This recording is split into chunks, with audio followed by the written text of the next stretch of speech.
Bismillahirrahmanirrahim. Assalamualaikum warahmatullahi wabarakatuh. Sobat-sobat, kita bersama lagi di channel saya dalam dakwah Islam pencerahan. Sobat-sobat, keinginan atau doa buruk yang ditujukan kepada orang lain atau golongan lain, kelompok lain, ini tidak diperbolehkan oleh Allah, sobat-sobat. Karena itu, Nabi Muhammad pada akhirnya tidak lagi berkunut di 5 sholat wajib yang dikenal dengan kunut nazilah, yaitu mendoakan kehancuran suatu kaum. Akhirnya Nabi meninggalkannya setelah dilakukan selama 3 bulan karena mendapat teguran dari Allah bahwa itu tidak diperkenankan. Tetapi sobat-sobat, ada ustadz justru menginginkan satu lembaga pendidikan mereka jelekkan. Bahkan mereka ungkapkan ini di ceramah-ceramah mereka agar orang tua tidak memasukkan kepada lembaga pendidikan tersebut.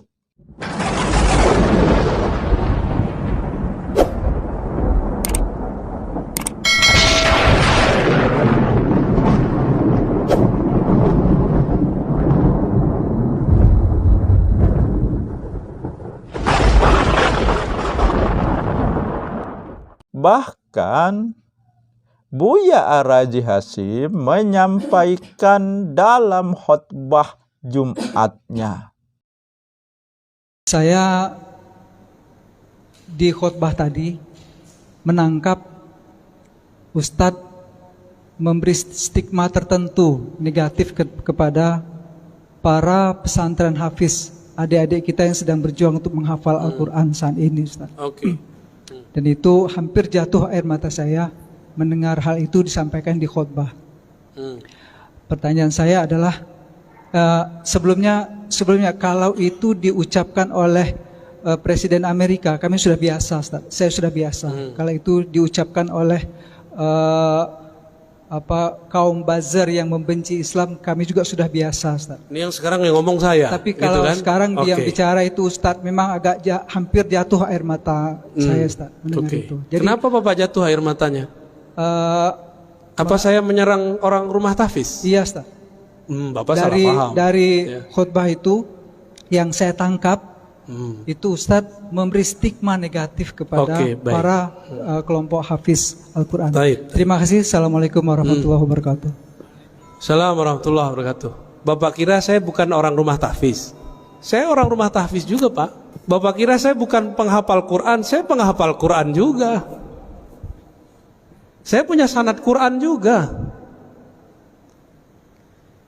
Tapi baginda Nabi mengabarkan nanti di akhir zaman akan muncul khawarij yatluna ayatillah rotba. Mereka kalau baca ayat itu rapi. Kita nggak paham maksudnya apa. Ternyata di akhir zaman menjamur rumah-rumah tahfiz. Disitulah masuk khawarij. Saya nggak menyalahkan rumah tahfiz, tapi saya menyalahkan kalau rumah tahfiznya kemasukan.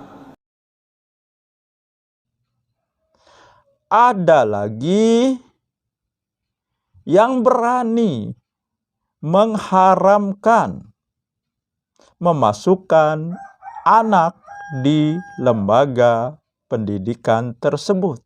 Ini diungkapkan, dikatakan oleh Kiai Haji Idrus Romli. Padahal Nabi saja ditegur. Ketika Nabi mengharamkan madu untuk dirinya demi menyenangkan hati istrinya, yaitu Zainab. Dan Allah langsung menegur di surat At-Tahrim. Nah sekarang sobat-sobat, ada seorang ustadz, seorang penceramah, sudah bergelar kiai haji, menyatakan haram, artinya menghukumi haram, memasukkan ke satu lembaga pendidikan cuma karena berbeda pemahaman dari dirinya atau kelompoknya atau golongannya. Ini sudah tindakan yang menyalahi Allah dan Rasul-Nya. Lembaga pendidikan tersebut, baik berupa sekolah maupun pesantren, adalah yang dikelola oleh yang mereka sebut adalah Wahabi, sobat-sobat. Namun sobat-sobat, ya akhirnya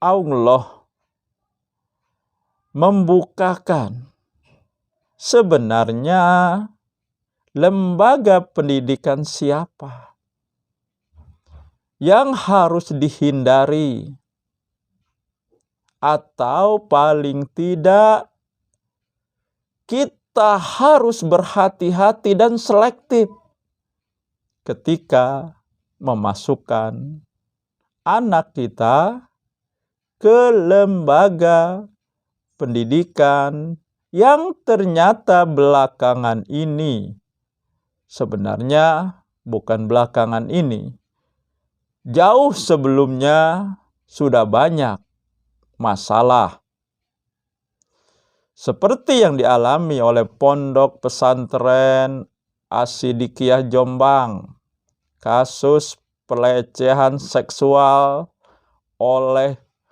anak kiainya, yaitu Gus Beki, kepada santriwatinya, ya Idrus Romli, Buya Araji Hasim, dan lain-lain. Mereka menganggap, menyebut dirinya adalah Ahlus Sunnah wal Jamaah, atau disingkat Aswaja.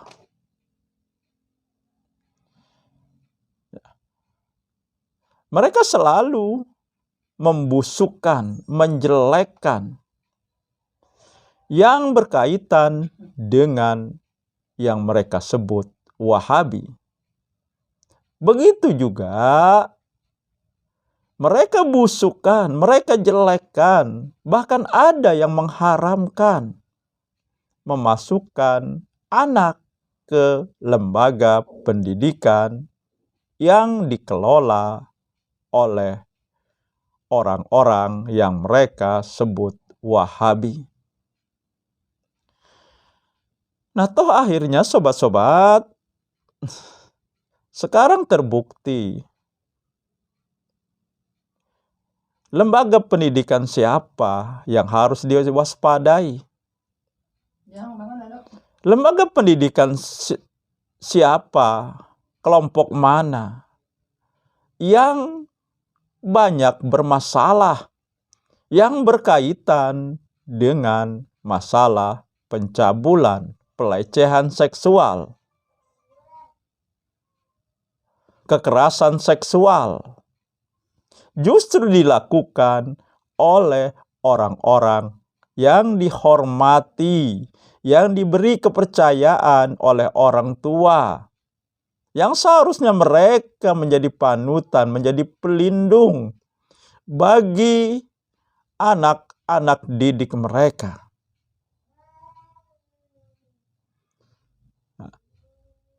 Dilakukan dari anak kiai sampai kiainya sendiri, sampai pimpinan pondok pesantrennya sendiri melakukan kekerasan seksual, pencabulan, pelecehan seksual dengan modus macam-macam. Ada yang modusnya mentransfer ilmu. Ya, belakangan ini kan yang sedang mencuat, ya, kasus Gus Beki, itu modusnya transfer ilmu, sobat-sobat. Nah, dan harus melakukan itu, transfer ilmunya tersebut. Nah, jadi sobat-sobat,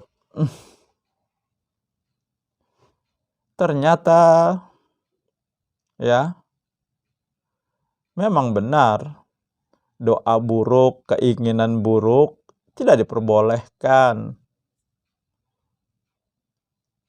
Pada akhirnya keinginan buruk, doa buruk akhirnya berbalik kepada orang yang menginginkan dan mendoakan keburukan bagi orang lain, sobat-sobat. Dan ternyata kita tidak pernah mendengar, ya, masalah yang terjadi melanda lembaga pendidikan, baik pondok pesantren maupun sekolah yang dikelola oleh orang-orang yang mereka sebut Wahabi. Apalagi kasus pelecehan seksual tidak pernah kita dengar. Tetapi lembaga pendidikan, pondok pesantren yang dikelola oleh pihak-pihak aswaja yang mereka menghalang-halangi, bahkan mengatakan haram memasukkan anak ke lembaga pendidikan yang dikelola oleh orang-orang yang mereka sebut Wahabi. Ternyata lembaga pendidikan mereka sendiri, pondok pesantren mereka sendiri justru yang bermasalah. Dan yang mendominasi masalah yang melanda pondok pesantren mereka adalah masalah pencabulan, kekerasan seksual, pelecehan seksual justru dilakukan oleh pimpinannya dan termasuk pimpinannya juga anaknya sendiri. Demikian sobat-sobat, semoga ini menginspirasi dan mencerahkan. Nasrum minallahi wa barakatuh. Wassalamualaikum warahmatullahi wabarakatuh.